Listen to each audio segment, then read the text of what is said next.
মহাভারত রাম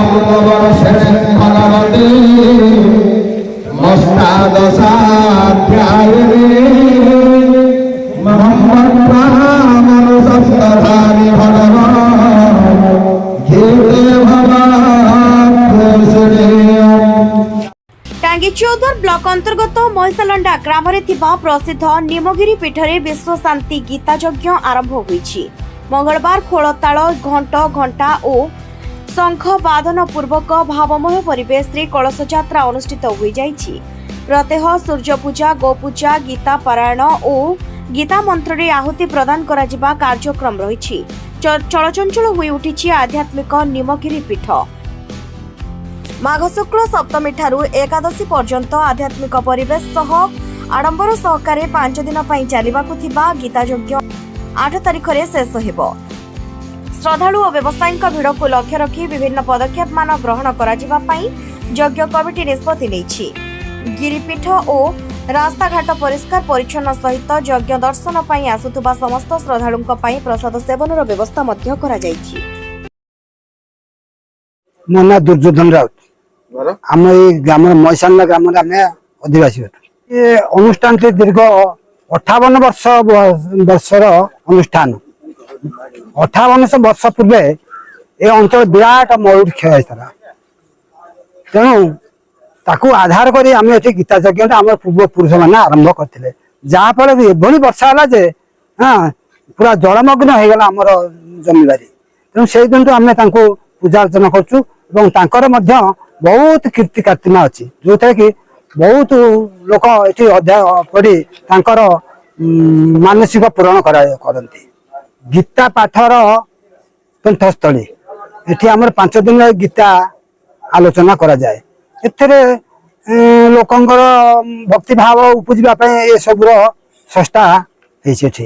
आम मैंने भाव आम बर्तमान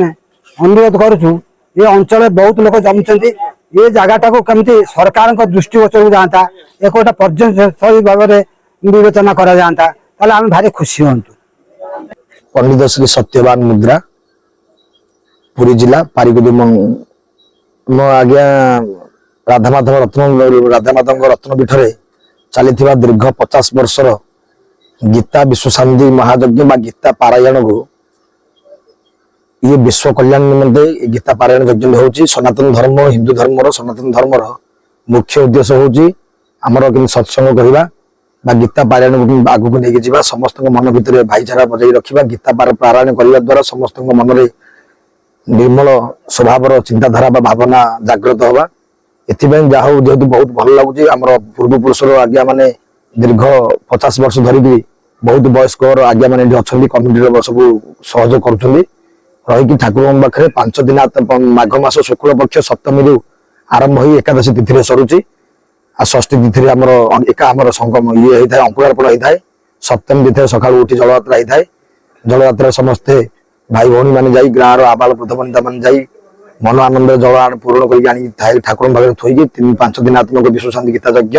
आरंभ करा जेहेतु विश्वर कल्याण निमंते ये यज्ञ करा ग्रामर मंगल निमंते यज्ञ करा आज्ञा खंडमंडल ये अंचल जितक अच्छी आम बर्तमान ये ठावर आम जितक पंचायतर सब जाक आज्ञा मैंने आसुँच बाकी आम आखपाख दूर दूरांतर बहुत भी आसुँच बहुत संख्यार लोक होती आसिक किसी ना आज्ञा लक्ष्य पाखापाखि लोक ये समागम हो ये गोटे आज्ञा हूँ मानने पूर्व पुरुष रही लिंबगिरी बिली आर महिमा तो आज्ञा आम बर्तमान तो ठाकुर पाक 2 वर्ष है बर्तमान आसिक ठाकुर पाखे पढ़ु आज्ञा आगुरी लोकाल आज्ञा मैंने करते अनुष्ठान करते कि आम जी जानूँ ये किसी आज्ञा गोटे बहुत बड़ किसी विचित्र जिनस लुचिकी रही ठाकुर पाखे आती खुशी लगुच 50 वर्ष धरिकी बर्तमान गीता यज्ञ हो जेहेतु आम सारा ओडिशा रे जदि हुए प्रथम गोटे 1 नंबर भी हो पारे सबुठ अन्यतम भी कहले गला आ बहुत पुरुखा पुरुखा लोक मैंने बसी बर्तमान गीता पारायण भी करेंगे लगे ये जिन करने द्वारा समस्त मन भितर जागृत हुए हिंदू धर्म सनातन धर्म भल पाइबा मन भितर गोटे सात्विक चिंताधारा आसवा ये हूँ ठाकुर जेहेतु राधामाधव पीठरे ये राधामाधव बहु पूर्व पुरुष सब बहुत भक्त मान मनस्कामना पूर्ण हबार ए गाँव किसी किसी वयस्क लोक मानू शुणा पाऊँ पुरुखा लोक मानू आउ ये ठाकुर महात्म्य आउ ठाकुर पाखपाई तो आम तो किसी कहीपरानी कि ठाकुर यहाँ हूँ थाऊ बाना विख्यात होता दीर्घ मनस्कामना पूर्ण कर समस्त भक्त मान मनस्कामना पूर्ण कर मनस्कामना पूर्ण हो बहुत दूर दूरांत लोक मैंने आसिक पहुंचते भक्त मैंने आसिक पहुंचती दीर्घ आज्ञा कहया तो हबनी गोटे जनकर माँ दीर्घ 20 वर्ष गोटे संतान हो महाप्रभु गत वर्ष गोटे संतान भी देती एटा बड़ खुशी लगुच आउ ठाकुर बाना विख्यात हूँ राधामाधव देवंर बाना विख्यात समस्त श्रद्धा भक्त मैंने आसिक मनस्कामना पूर्ण करने आसिक पहुंचे ठाकुर बाना विख्यात बोल आनंद एक बार